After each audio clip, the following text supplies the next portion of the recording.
મોરબીમાં 46 વર્ષ પહેલા સર્જાયેલી મચ્છુ જળ હોનારતની 46મી વર્ષી નિમિત્તે આજે મહાનગરપાલિકા દ્વારા એક મૌન રેલીનું આયોજન કરવામાં આવ્યું હતું।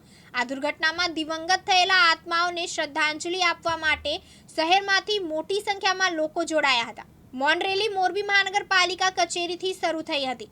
નહેરુ ગેટ ચોક પાસેથી સાયરન વગાડીને શોકની શરૂઆત કરવામાં આવી હતી અને 21 સાયરન વગાડીને દિવંગતોને શ્રદ્ધાંજલિ પાઠવવામાં આવી હતી। આ રેલીમાં ધારાસભ્યો સહિત ભાજપ અને કોંગ્રેસના કાર્યકરો, હોદ્દેદારો અને મોટી સંખ્યામાં નગરજનો જોડાયા હતા। આ મૌન રેલી મળી મંદિર નજીક આવેલા સ્મૃતિ સ્તંભ સુધી પહોંચી હતી, જ્યાં સૌએ દિવંગતોને શ્રદ્ધાંજલિ અર્પણ કરી હતી અને તે સમયના સંસ્મરણો યાદ કર્યા હતા। જે લોકો તે સમયે સ્વયંસેવક તરીકે રાહત કાર્યમાં જોડાયા હતા તેમણે પણ પોતાના અનુભવો યાદ કરીને શ્રદ્ધાંજલિ પાઠવી હતી। રોલ આજે 11 આજના દિવસે 46 વર્ષ પહેલાં એક ગોઝારી ઘટના બની। એ નિમિત્તે આજે હું જોવાનો છું અહીંયા, એટલે આ કાર્યક્રમમાં ભાગ લેવા માટે આવ્યો છું। મારી પાર્ટીની મોરબીના સૌ પ્રજાજનો વતી હું શ્રદ્ધાંજલિ અને ભાવાંજલિ અર્પણ કરું છું।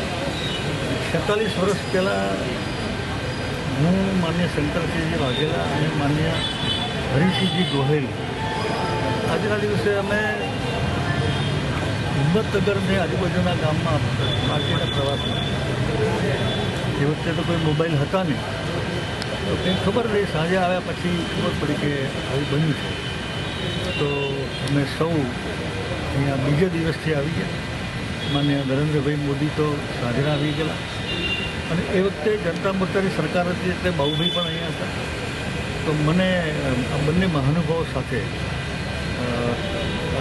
સ્વયંસેવક તરીકે કામ કરવાનો મોકો મળેલો અને ગુજરાતભરના સઘળા સ્વયંસેવકો, જે તે વખતે જનસંઘના બધી સમાજસેવી સંસ્થાઓ, બાકીની પાર્ટીઓ, બધા લોકો આવીને અહીંયા લાંબા સમય સુધી રહી અને સ્વચ્છતાનું કામ કરેલું। એ દિવસો મને એકદમ યાદ છે। અત્યારે કાનાભાઈ ત્યાં જમીને હું આવતો હતો રસ્તામાં કે બીજો અહીંયા મેં આટલું પાણી જોયું। હવે ભગવાનને પ્રાર્થના કરીએ કે બધા મૃતકોના આત્માને પ્રભુ શાંતિ આપે। એટલી વાર શ્રદ્ધાંજલિ અને ભાવાંજલિ આપે। 1979 મોરબી માટે આપણો કાળો દિવસ કહેવાય।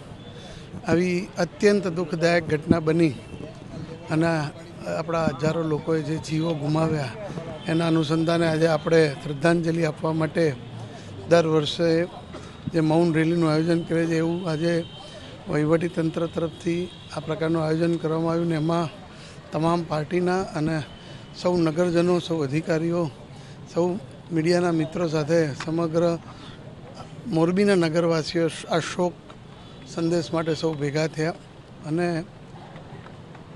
આવી આપત્તિ મોરબીમાં નહીં પણ આપણા ભારત દેશમાં કે દુનિયામાં ક્યાંય કોઈ શહેર ઉપર ના આવે એવી જ આપણે ભગવાનને પ્રાર્થના કરીએ અને જે આપણા સ્વજનો, આપણા જે મોરબીના નગરવાસીઓ ગયા, તો પરમ કૃપાળુ પરમાત્મા એ દિવંગતોના આત્માને શાંતિ આપે, બસ એ અભ્યર્થના। દેશનાળિયા સાથે કેમેરામેન જયેશ બોખાણી, દિવ્યાંગ ન્યૂઝ, મોરબી।